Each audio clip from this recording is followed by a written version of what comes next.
Who do you think can maintain a forest? Delhi capital, Bangalore, Karnataka, the cities, the urban towns of this country, it is ultimately the villagers.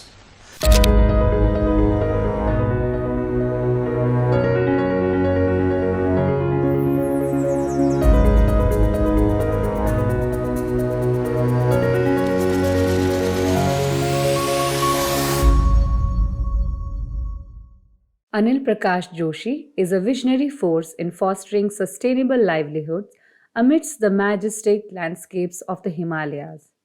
His pioneering efforts extend beyond conventional approaches, delving into the heart of community driven conservation. His impact resonates through ingenious initiatives, ranging from revolutionizing water supply systems by digging holes to introducing innovative solutions for agriculture, employment, and even unlocking the hidden potential of lantana weed. At the forefront of this transformative journey is the Himalayan Environmental Studies and Conservation Organization. Together, they have embarked on a mission to address the fundamental needs of rural communities, ensuring not only their survival but also empowering them to become stewards of their precious natural resources. In light of this work, he has been conferred numerous awards, including the Padma Bhushan Award. Let's have a conversation with Anil Joshi to know more about conservation. What does forest mean to you? It is something which support the life on the earth, be it a bacteria, virus or a human.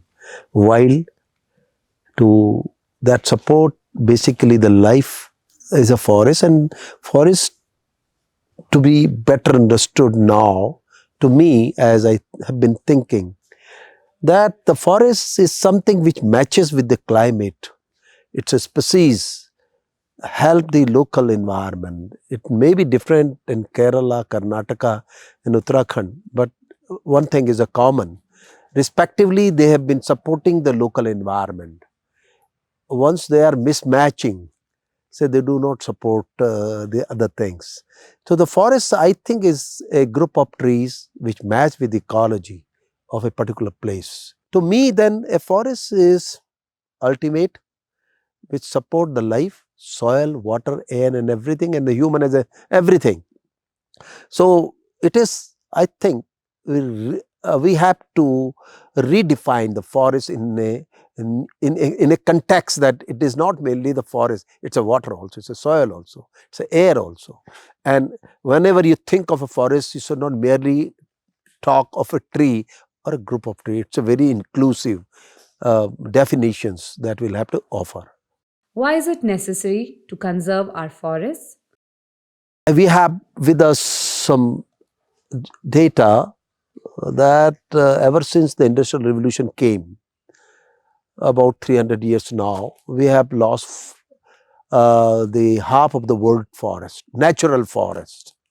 And what we try to, replace the forest that we felled is not honestly the true forest.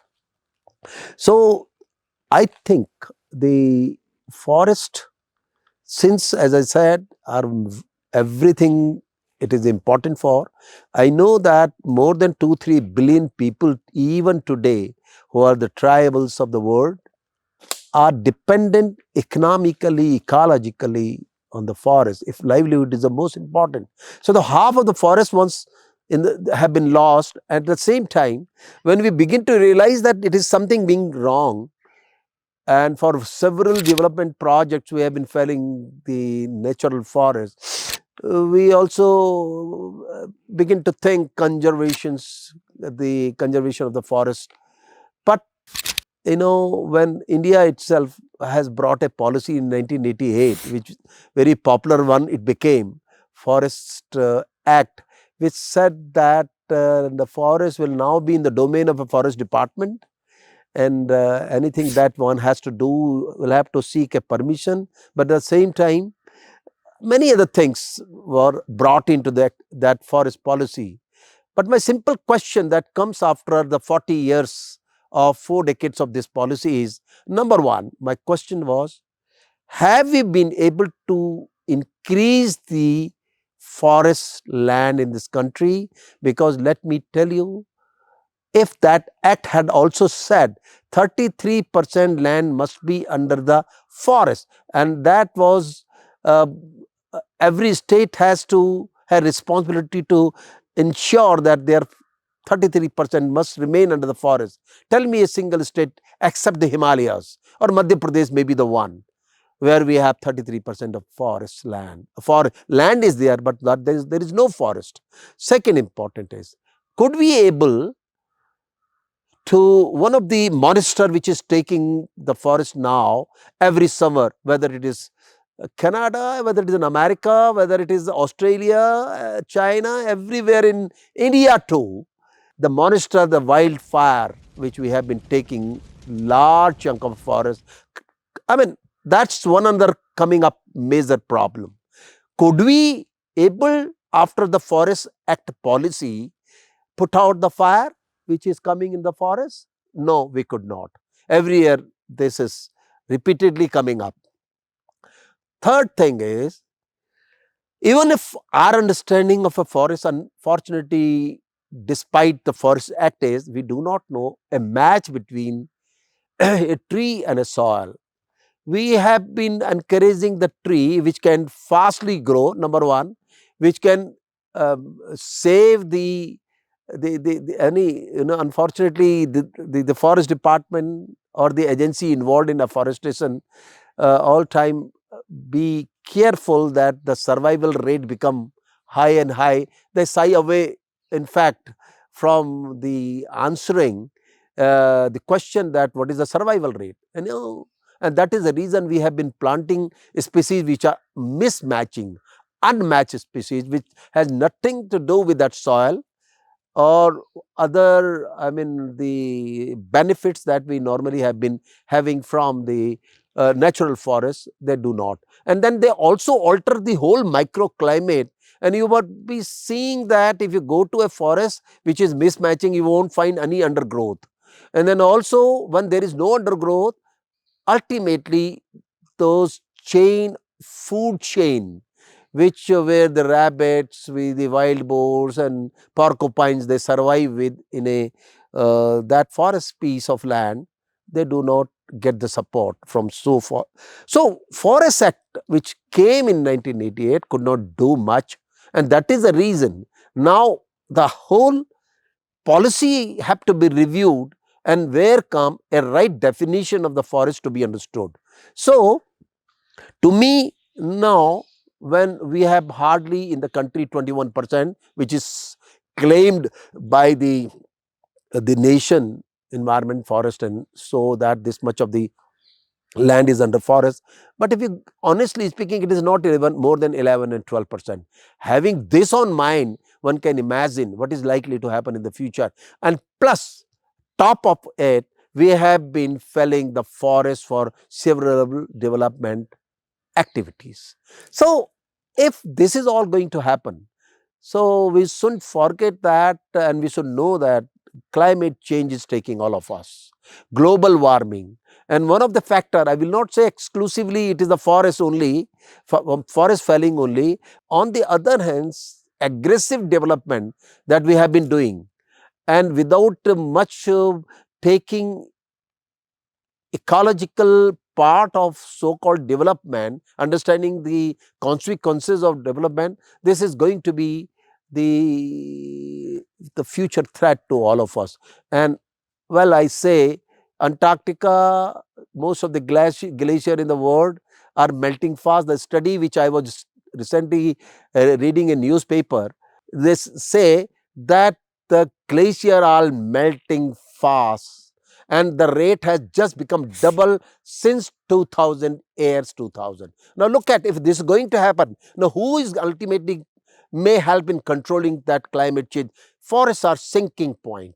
Carbon dioxide, if we say they conserve it, but ultimately the forest plays a very important, besides sea, the ocean, the most sinking of carbon dioxide is through the forest. Can global warming be curbed by local initiatives? Who do you think can maintain a forest? Delhi capital, Bangalore, Karnataka, the cities, the urban towns of this country, it is ultimately the villagers. It is ultimately the villages of this country who are saving forest one or other way to maintain the local streams, local rivers and everything. And they are the ultimately user also and contributor also. Because I am to add here that I have been saying, the principle of nature says consumer must be a contributor. The best are the villagers. When they using water, they are consuming it, they are contributing also. On the other hand, the urban, the biggest consumer, are contributing nothing. They are spoiling a lot of air by running so much, hundreds of cars, thousands of cars, millions of cars. So what I'm trying to say, even global warming, climate change issues, maybe we will not be able to help us, but local climatic issues, microclimate, if you, it is in your hand only. You can do it by yourself by maintaining a quality forest. At least the microclimate and your water needs, your forest needs, your soil needs, air needs can ultimately be met out from your own effort. Plus, collectively, if it happens everywhere in the world, most of the rural areas. So, I believe that we will be able to control 50% of so-called consequences of so-called climate change, flood and this and that. What is your vision for the future? We do not unfortunately have been collecting such success story. Let us also do, and I believe that such success stories which we have should now be the mainstream policies of the state and the government of India. Once they do, and that I am trying to push, I see that India or a global climate issues can only be addressed through tiny experiment everywhere in the country and elsewhere also. Then only we can address this challenge that we have. That's, I feel, is the only vision, and understanding science of nature and earth, that how to push it, how to inculcate in policy maker more. Local people know better science, at least from the nature point of view, but the policy maker who have to decide must understand this.